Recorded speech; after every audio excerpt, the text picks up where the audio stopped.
TV. What does this achievement mean for you and the team? Yeah, it's a trophy, so this trophy stays forever. So that's what I also told the players before the game. So I think when you look back to your career, you always talk about trophies, and it's only the Super Cup, so it's not the most important trophy. But when you play this game against our rival, against Porto, against a very good team, then of course the value of the Super Cup is a little bit more. So it was I think it was a very good football game. Very tough for us first half, so Porto did it very well, so they pressed us high, they played with a lot of intensity. We had problems to find solutions football-wise, but what I really appreciate is that my players were able to accept, to show also the quality to suffer in these moments, to defend around the box, in the box, difficult moments. After 30 minutes, was better, and then after halftime the momentum changed completely. So I think we were able to play in their half, to be good in pressing, to win balls, to be very sharp in gegenpressing, and then we gave them actually no moment anymore in the attacking, and we were able to create chances. We used our chances, so we were efficient in these moments, and so I'm very proud of my players, because it's not easy to play against Porto with this quality, with this intensity, and if you are able then at the beginning of the season to play this kind of intensive game and at the end to win is a very, very good sign. So we are happy with the win, and now of course we look forward to Monday.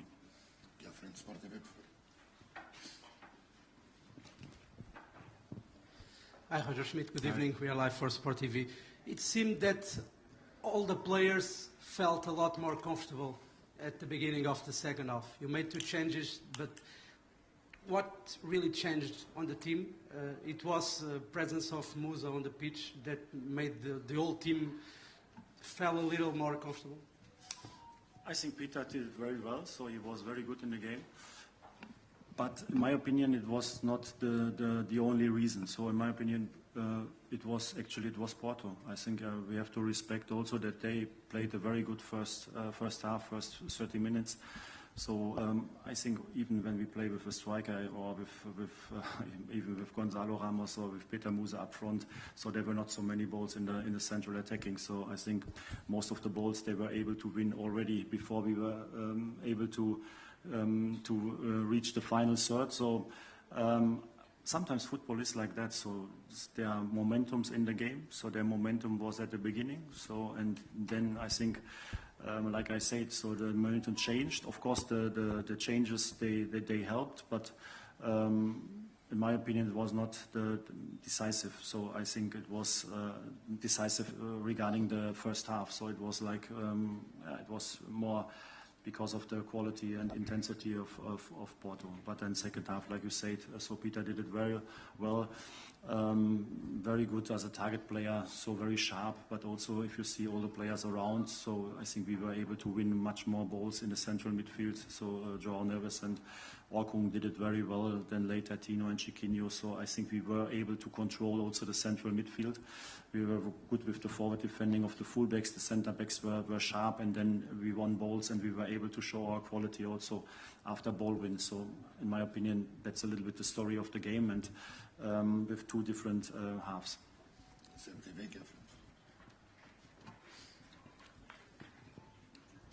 Good night, Pós-Jogo, MTV. Sérgio Conceição saw a red card because he had a bad reaction. When you coaching the Leverkusen, you had a similar situation. What do you think? Is the red card is a fair? To be honest, I cannot say something about it. I don't know why he got the red card.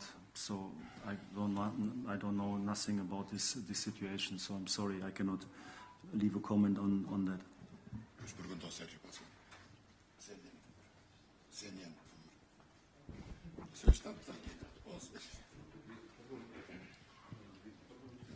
Hi, Roger. Hi. João Paiva for TV and CNN Portugal.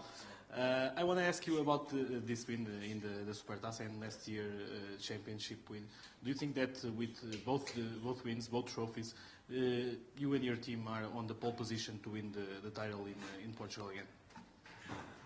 No, I think it was tonight, so we won the trophy, but from tomorrow morning, it is the next challenge. So I think it is very hard to. I know now after 1 year in Portugal, I know how hard it is to win the Portuguese league, because you saw also today these are the teams we have to play against. We have to win more points than them. We have also Sporting, we have Braga, so we have so many very good teams in the league, and you have to get a lot of points. So I have a lot of respect always for each single competition. So in the league, of course, it's always the most important competition to win the league, but also in the cup competition. So I think we have a lot of tough tasks in the upcoming weeks, and like I always say, so you can not. After one Super Cup win, you are not a favorite for the league, because we have to play 34 matches. So the 34 matches are upcoming, and the first one already on Monday, very difficult in Boa Vista. So I respect all the opponents and each single game. Bola na rede atrás, por favor. Hello, Mr. Good night. Diogo Reis, bola na rede.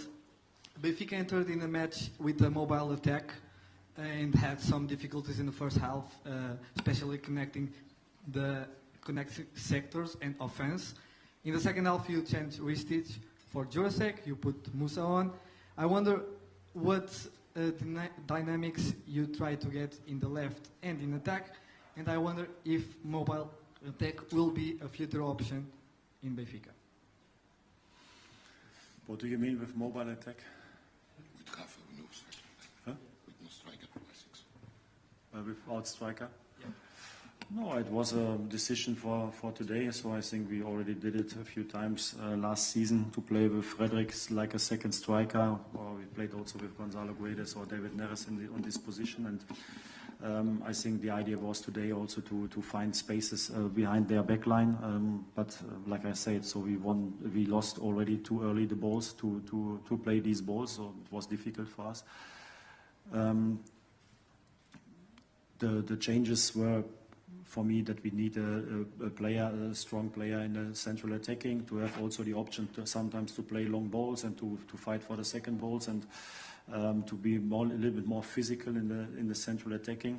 So that was one change. The other change was Mihailo already get the yellow card, so they were very good over the right side with Otavio, and in my opinion, I wanted to take no risk in this moment. That's why I changed also David Jurasek.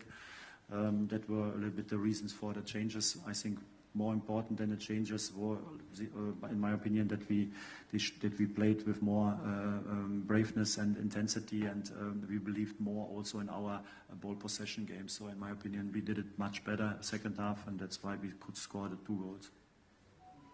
No, siga, okay, siga. Hi, Roger. Hi. Gaspar Castro from SIC. I'd just like to ask you to talk to us a bit about David Jurasek's performance. Obviously, his first ever match for Benfica. How different is he from Ristic? And if you could tell us why David Neres didn't play, if it was purely for physical reasons. Yeah, I think David did it very well. The second half was not easy to come into a game like that, so with this kind of intensity. So I think he were good in defending, and he had also moments in the attacking. So I'm happy because it's not easy, when you come to Benfica. You feel also a little bit probably the pressure and also the expectations, and then when you play a final like today, then of course it's not easy, but in my opinion I did it very well.